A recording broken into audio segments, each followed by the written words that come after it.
सोनिया गांधी परिवाराने म्हणजे या सोनिया गांधीच्या नंतरच्या सगळ्या पिढीने आजपर्यंत म्हणजे मनमोहन सिंग असतील, त्यानंतर यांचा तर सगळ्यात जास्त अपमान केलेला आहे। मनमोहन सिंग हे प्रधानमंत्री असताना त्यांनी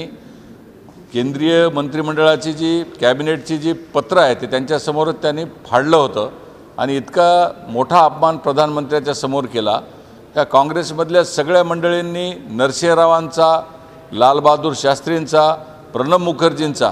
त्यांच्या हयातीमध्ये त्यांचा इतका अपमान केलेला आहे। ही मंडळी बोलतात एक आणि करतात एक। त्यामुळे मनमोहन सिंगांसारख्या एका ज्येष्ठ अर्थतज्ञाला, एका चांगल्या प्रधानमंत्र्याला खरं तर त्यांनी एक रिमोट कंट्रोल बनवून ठेवलेला होता आणि मनमोहन सिंग हे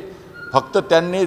श्रद्धांजली ज्या पद्धतीने त्यांनी वाहिली, पण प्रत्यक्षात त्यांच्या जीवनामध्ये मनमोहन सिंगांचा सगळ्यात जास्त अपमान जर कोणी केला असेल तर सोनिया गांधी परिवाराने केलेला आहे। आणि काँग्रेसने नरसिंहरावांचा अपमान केला, लालबहादूर शास्त्रींचा अपमान केला आणि प्रणब मुखर्जींचा पण अपमान केला की जी मंडळी या देशासाठी त्यांनी आपलं स्वतःचं जीवन समर्पित केलं, या देशासाठी स्वतः जीवनाचं योगदान दिलं, त्या मंडळींच्या हयातीमध्ये या चारही चांगल्या काँग्रेसी नेत्यांचा हयातीमध्ये कधीच त्यांनी मान सन्मान केला नाही। पण त्यांच्या जीवनाच्या शेवटच्या काळात देखील त्यांनी विचारलं नाही आणि आज ज्या पद्धतीने त्यांनी स्वतःची जी मनमानी चालू आहे ती माझ्या दृष्टीने खरं तर मनमोहन सिंगांना ती श्रद्धांजली ठरली असती जर त्यांनी त्या भवनाचं नाव मनमोहन सिंग भवन असं जर दिलं असतं तर एक ज्येष्ठ अर्थतज्ञ आणि एक देशाचा एक चांगला आमच्या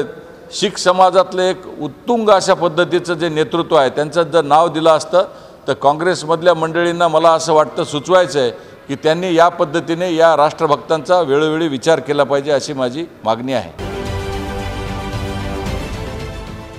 देश विदेशातील प्रत्येक घडामोडींचे लाईव्ह अपडेट मिळवण्यासाठी आता साम टीव्हीच्या सर्व सोशल मीडिया प्लॅटफॉर्मला लाईक, फॉलो आणि सबस्क्राईब करा। तसंच सर्व नोटिफिकेशनसाठी बेल आयकॉन प्रेस करायला विसरू नका।